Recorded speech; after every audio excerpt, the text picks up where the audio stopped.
let's talk some Saints practice squad day as the Saints continue to add some players to their practice squad. And my eyes were immediately on quarterback, right?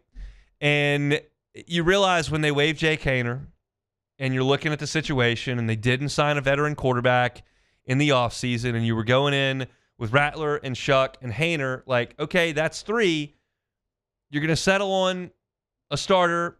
You're going to settle on a backup. That's going to be Shough and Rattler. Like, Haener's going to be the odd man out, but probably keep him around as your third quarterback. And then they waived him, and everybody's looking going, well, I guess they're going to see what he can do elsewhere, and they're going to go find – I thought they're going to go find a veteran. It's not easy to do, but you can go get C.J. Beathard. You can go get Jeff Driscoll. There are guys out there that you can go bring in that have been in the league for 6 years, 8 years to come into the quarterback room and to help. And the Saints did not do that. The Saints have gone to the well. The Saints have brought back Jake Haener to the practice squad, and the Saints have brought back Hunter Dekkers to the practice squad. So you feel like Haener will be elevated. He'll be the third guy. And Dekkers is just a guy that they want to keep around. Hunter Dekkers is an interesting story. This is a guy who was Brock Purdy's backup at Iowa State, who was caught up in the sports gambling situation there in Ames. So he ended up having to leave Iowa State and played quarterback for Iowa Western in 2024. He went undrafted, and the Saints added him as a rookie into their minicamp and OTAs, and now they brought him back. So when I say he's an Iowa Western guy, you go, oh, well, this is some D15 guy that they brought in that has no talent, no ability, that they're throwing something against the wall. Well, actually, he was a good high school football player who earned a Big 12 offer and was going to be starting quarterback in the Big 12, but then he got in trouble. So the talent level is major college football. He just had to take a detour. Now, I don't believe that Dekkers, who grew up on a cattle farm, is going to be the quarterback of the Saints' future, but it's interesting that they feel good enough about him to bring him in. I'm curious about the makeup of this quarterback room because it is young, especially in experience. Like, I know Shough is old, and we make those jokes all the time, like he's the oldest rookie in the league, but you've got him, you've got Rattler's a second-year guy, you've got Haener, who's been in the league for 3 years, who's young and inexperienced and hasn't played a lot, and then you bring in Dekkers, who's 24 years old and hasn't been in the NFL.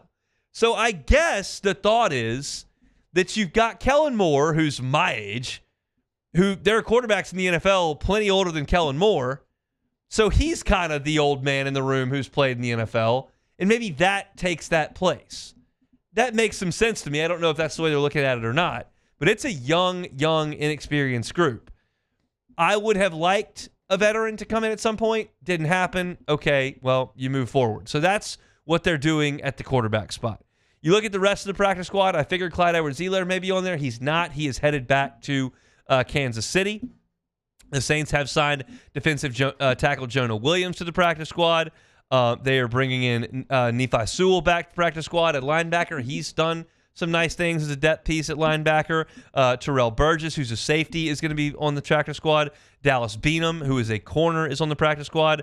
Trayton Welch, who a lot of people thought might have a chance to make the active 53, is brought back on the practice squad. Welch, of course, made that really good catch in the second preseason game on a ball from Tyler Shough. He had a really nice camp, and with 2 of your tight ends on the PUP list, that's a guy that you figured might make the team. He's a likely elevation early in the season as you figure out what you've got behind Juwan Johnson.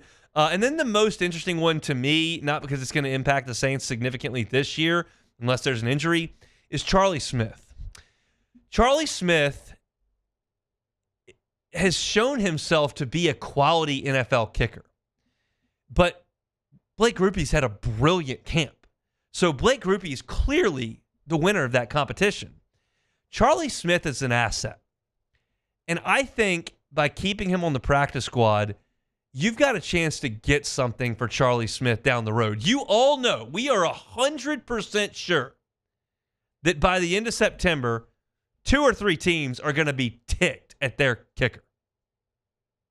Somebody's going to miss a kick in overtime. Somebody's going to miss a 51-yarder late in the game that would have won it. And some coach is going to get cranky like Sean Payton used to always get, and they're going to cut their kicker. And Charlie Smith has put some things on tape that suggest he might be able to help. I mean, we know he's got one of the strongest legs in the NFL. This guy is good from 65. But he's become more consistent. And the Saints have a young kicker who now, after a bumpy first year, has kind of proven himself as a guy you can trust. So if you're a team and an organization, the Saints, that's looking at accruing assets for the future, draft picks, young players, Charlie Smith may be someone you can deal. I think he's a good asset to keep around. I'm being very presumptive on this. I know that. This would take a few dominoes to fall. And there's always the 38-year-old kicker who's been at this for 25 years that teams will knock on the door of. But I think a young kicker with that much talent like Smith could net something down the road. And, of course, the reason you have everybody on the practice squad is if there are injuries, you've got somebody you can elevate that can help you. And I think there's reason to believe if Blake Grupe has a quad issue or hamstring issue and you gotta make a move there, Charlie Smith may be able to help you. I talked to two Saints beat writers. One was Luke Johnson in the summer that thought Charlie Smith might win this job. Now, clearly that did not happen because Grupe was awesome. And I want to be sure and give him his flowers in this segment as we're talking about this. He's been great. Smith's good. And I think that could be something interesting for New Orleans moving forward. So Ross Jackson at LouisianaSports.net has the Saints practice squad tracker that's up on the website. We're seeing it as things move forward. Again, I thought Clyde Edwards-Helaire had a chance to make the team on the squad. Did not. He's going back to Kansas City, so Saints are still putting that together. And as we know, things are bound to change between now and next Sunday. It just is going to happen that way with every team in the NFL. Saints are not immune to that, but there's some interesting pieces there. And I think the way they're handling quarterback is certainly chief among those to this point. So if you're looking for Saints content, LouisianaSports.net's got it. And, of course, we also have it over at Hunt on Saints. Check that out on YouTube. Subscribe to the channel. We certainly do appreciate that. Hey, it's Hunt. Thanks for watching Hunt on Saints. Before you leave, help us out a little bit. Hit that like button. Leave your comments in the section below. And hit that subscribe button so you get all our content right here from Hunt on Saints. We'll see you next time.